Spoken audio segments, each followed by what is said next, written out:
کیا آپ جانتے ہیں زندگی میں اصل کامیابی کیا ہے؟ نہ دولت، نہ شہرت، بلکہ اللہ کی رضا۔ اور اللہ کی رضا کہاں ہے؟ والدین کی رضا میں۔ اللہ تعالیٰ قرآن میں فرماتے ہیں وَقَضَىٰ رَبُّكَ أَلَّا تَعْبُدُوا إِلَّا إِيَّاهُ وَبِالْوَالِدَيْنِ إِحْسَانًا فَلَا تَقُل لَّهُمَا أُفٍّ وَلَا تَنْهَرْهُمَا وَقُل لَّهُمَا قَوْلًا كَرِيمًا۔ تمہارے رب نے حکم دیا ہے کہ صرف اسی کی عبادت کرو اور والدین کے ساتھ بہترین سلوک کرو۔ انہیں اف تک نہ کہو اور نہ انہیں جھڑکو، بلکہ ان سے عزت سے بات کرو۔ وَاخْفِضْ لَهُمَا جَنَاحَ الذُّلِّ مِنَ الرَّحْمَةِ وَقُلْ رَبِّ ارْحَمْهُمَا كَمَا رَبَّيَانِي صَغِيرًا۔ اور ان کے سامنے عاجزی اختیار کرو اور دعا کرو، اے میرے رب ان پر رحم فرما جیسے انہوں نے مجھے بچپن میں پالا۔ بنی اسرائیل میں ایک نیک عبادت گزار شخص تھا جس کا نام جریج تھا۔ وہ ایک عبادت گاہ میں رہتا تھا اور عبادت میں مشغول رہتا تھا۔ ایک دن وہ نماز پڑھ رہا تھا کہ اس کی ماں نے اسے پکارا، اے جریج۔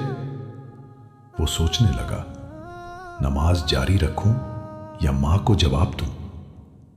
اس نے نماز جاری رکھی اور ماں کو جواب نہ دیا۔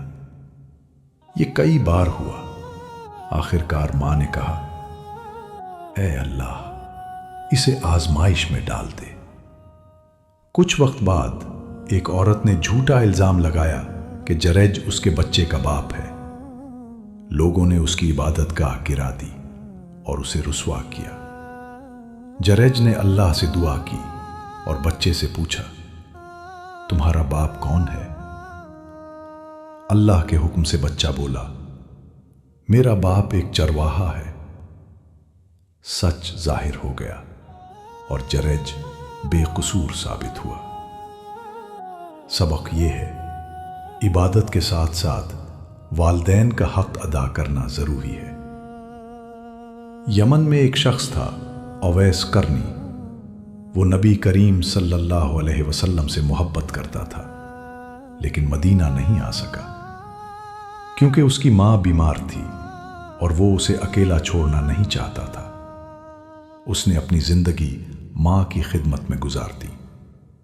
نبی کریم صلی اللہ علیہ وسلم نے صحابہ رضی اللہ عنہم سے فرمایا، یمن سے ایک شخص آئے گا جس کا نام اویس ہوگا۔ وہ اپنی ماں کا بہت فرمانبردار ہے۔ اگر وہ اللہ کی قسم کھائے تو اللہ اسے پورا کر دیتا ہے۔ بعد میں حضرت عمر رضی اللہ عنہ نے ان سے دعا کی درخواست کی۔ یہ ہے ماں کی خدمت کا مقام۔ ایک شخص اپنی بوڑھی ماں کو کندھوں پر اٹھائے طواف کر رہا تھا۔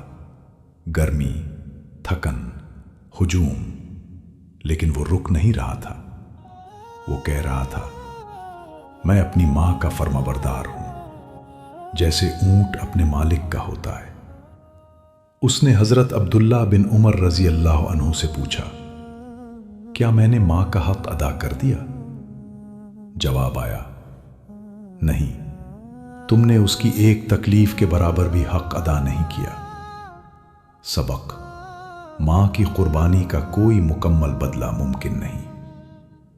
ایک شخص نبی کریم صلی اللہ علیہ وسلم کے پاس آیا، یا رسول اللہ، میں جہاد کرنا چاہتا ہوں۔ آپ صلی اللہ علیہ وسلم نے پوچھا، کیا تمہارے والدین زندہ ہیں؟ اس نے کہا، جی ہاں۔ نبی صلی اللہ علیہ وسلم نے فرمایا، فَفِيهِمَا فَجَاهِدْ، تو جاؤ اور انہی کی خدمت میں جہاد کرو۔ ایک صحابی نے پوچھا، میرے حسن سلوک کا سب سے زیادہ حقدار کون ہے؟